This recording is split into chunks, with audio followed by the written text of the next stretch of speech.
ഒരു ഗ്രാമത്തിലെ ആളുകളെല്ലാം ചേർന്ന് ഭൂമിയിലെത്തുന്ന ദുരാത്മാക്കളെ തീയിട്ട് ഓടിച്ചുകൊണ്ടിരിക്കുകയാണ്. ഫിൻലൻഡിലെ ഈസ്റ്റർ ആഘോഷത്തിന്റെ ഭാഗമായാണ് ഇങ്ങനൊരു കാഴ്ച. ലോകത്തിലെ ഏറ്റവും ഹാപ്പിയസ്റ്റ് കൺട്രിയായ മതമില്ലെന്ന് വിശ്വസിക്കപ്പെടുന്ന രാജ്യത്താണോ ഇങ്ങനെയുള്ള അന്ധവിശ്വാസങ്ങൾ? ഇവിടെ മതമില്ലെന്ന് നമ്മൾ കരുതുന്നതാണ്. മതവും മതവിശ്വാസികളും ഉണ്ട്. ഇല്ലാത്തത് മത ആധിപത്യവും മതവിദ്വേഷങ്ങളുമാണ്. താല്പര്യമുള്ളവർ മതത്തിൽ വിശ്വസിച്ച് ജീവിക്കുന്നു, ഇല്ലാത്തവർ അല്ലാതെയും. ആരിലും മതം അടിച്ചേൽപ്പിക്കപ്പെടാത്തത് കൊണ്ട് തന്നെ എല്ലാവരും ഹാപ്പി. അപ്പോൾ നമ്മൾ പറഞ്ഞു നിർത്തിയത് ഫിൻലൻഡിലെ ഈസ്റ്റർ ആഘോഷം. കുട്ടികളെല്ലാം അലങ്കരിച്ച ചുള്ളിക്കമ്പുകളുമായി വീടുകളിലെല്ലാം കയറിയിറങ്ങി പരമ്പരാഗത പാട്ടുകൾ പാടി അവർക്ക് നന്മ നേരുന്നു. അതിനു പകരമായി കുട്ടികൾക്ക് മിഠായികളും നാണയത്തുട്ടുകളും കിട്ടുന്നു.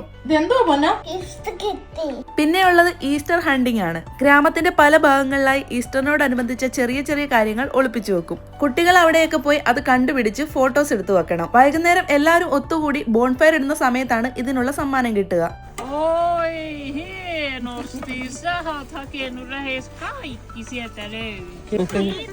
അങ്ങനെ അവിടുന്ന് ഏവക്കുട്ടിന് സമ്മാനമൊക്കെ കിട്ടി. പിന്നെ കോഫിയും സോസേജും ഡോനറ്റും ഒക്കെ വാങ്ങി കഴിച്ചു. ഇതാ കണ്ടില്ലേ, അന്നയുടെ അമ്മയും സിസ്റ്ററുമാണ് സോസേജ് വിൽപ്പന. പിന്നെ അവിടെ വെച്ച് ഏവക്കുട്ടന്റെ ബെസ്റ്റ് ഫ്രണ്ടിനെയും കാണാൻ പറ്റി. അങ്ങനെ ആഘോഷമൊക്കെ കഴിഞ്ഞ് ഞങ്ങൾ വീട്ടിലേക്ക്.